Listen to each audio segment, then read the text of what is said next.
Princess. A new beginning. No need for the past.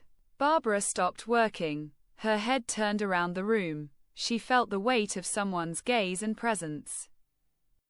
But the room and its space were completely empty. She put this down to loneliness and fatigue. She got up to pour herself a drink.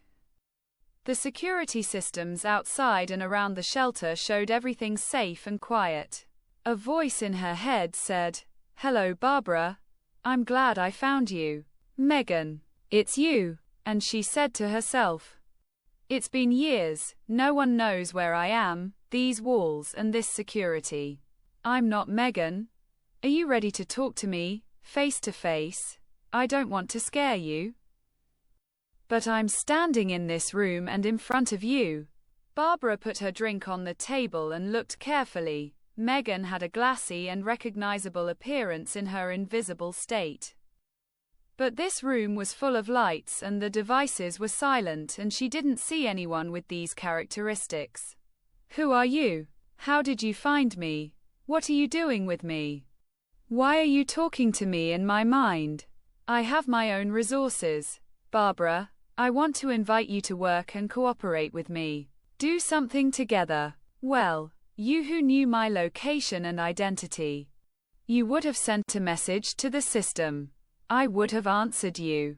I need you and your intelligence, Oracle, your physical presence. I have a huge and advanced organization myself, with people who can do anything."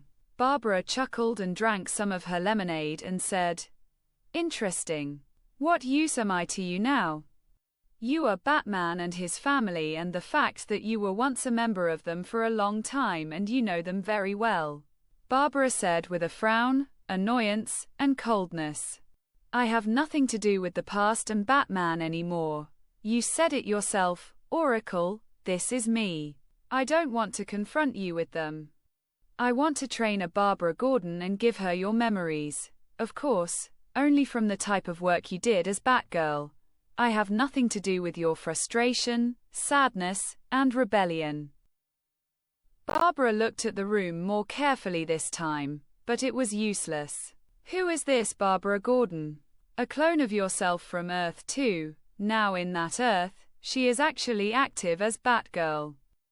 This time, Barbara looked at herself in the full-length mirror in the corner of the hall and said, "A clone of me, from Barbara Gordon from Earth 2, with the same suffering and pain. You are from the government and Amanda Valerie. You just started Project Cadmus. I'm not me. I am a broker and a terminal for transferring information to my clients, without headaches. Without being identified, comfortable and independent and free, with good money. These devices and obtaining information have a cost. I have to live too." She went to the exit door and continued. "This conversation is over. How do we know that you are really here and this is not an illusion?" Suddenly the glass of drink filled up, and when it was poured into Barbara's face, she was shocked and opened her mouth. She ran a hand over her face. It was wet and scratched, and so was her clothes. This time she said nervously, "Show me yourself. Who are you really?"